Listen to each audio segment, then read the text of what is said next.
ओम शांति। एक राज्य में वहाँ के बहुत यशस्वी राजा ने अपनी बहुत सुंदर राजकुमारी के विवाह के लिए प्रस्ताव रखा। वह प्रस्ताव ये था कि राजमहल के बाहर एक सुंदर जलाशय का सरोवर का निर्माण कराया गया। राजा ने घोषणा कराई कि नगर के, राज्य के, चाहे दूर दूर से भी आए, वो सब नौजवान जो बहुत अच्छा तैरना जानते हैं और इस सुंदर बड़े सरोवर को 2 मिनट में, 2 पल में तैर कर पार कर सकते हैं, वो राजकुमारी के विवाह के लिए यहाँ आ सकते हैं, राजकुमारी से स्वयंवर करने के लिए। अब ये घोषणा सुनते ही दूर दूर से भी बहुत अच्छे अच्छे तैराक वहाँ पहुँच गए। एक दिन का समय था। उस एक दिन में वो सभी वहाँ पहुँचे हुए थे। मंच पर विराजमान थे, बहुत बड़ा मंच सजा हुआ। राजा ने दूसरी घोषणा कराई कि इस सरोवर को 2 मिनट में तैर कर पार करना है, लेकिन इस सरोवर में 4 बड़े बड़े भूखे मगरमच्छ भी छोड़े हुए हैं, वो भी इस सरोवर में विद्यमान है। जैसे ही आप छलांग लगाएंगे, वो मगरमच्छ आपकी तरफ ही तेजी से तैर कर आएंगे आपको खाने के लिए।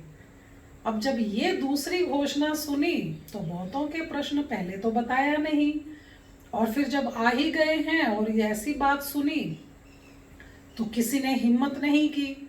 सब चुप हो गए, एक दूसरे का मुंह देखने लगे या सोच सोच कर हिम्मत जुटाने की कोशिश करने लगे कि तभी तेजी से एक नवयुवक उसमें कूदा, सरोवर में उसने छलांग लगाई और 1 मिनट से भी पहले वो तैर कर, बहुत तेजी से तैर कर सरोवर के पार हो गया।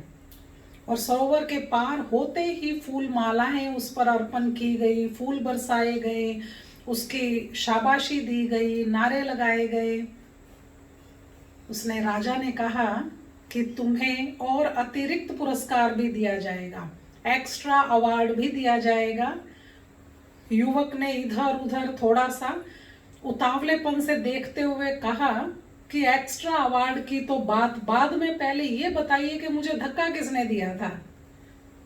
धक्का देने का अर्थ ये है कि अचानक जब आपदा, विघन या विपत्ति आ ही गई तो आपके पास कोई चारा नहीं रह जाता। जब सोचने में लगे हुए थे तो लगता था हमारे पास इतनी ही पावर है, लेकिन जब उस आपदा में, विपत्ति में झोंक दिया गया तो सारी शक्तियां जागृत हो गई, क्योंकि बचना जरूरी था और बचने के अलावा, जीवन के अलावा और कोई चारा नहीं था। तो अंदर की समस्त शक्तियां जागृत हो गई।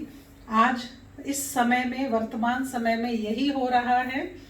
जो कहा करते थे इसके बिना गुजारा नहीं, उसके बिना नहीं हो सकता, ऐसा नहीं हो सकता, यहाँ हम एडजस्ट नहीं कर सकते, ये सहन करना मुश्किल है, वो सब कुछ कर रहे हैं।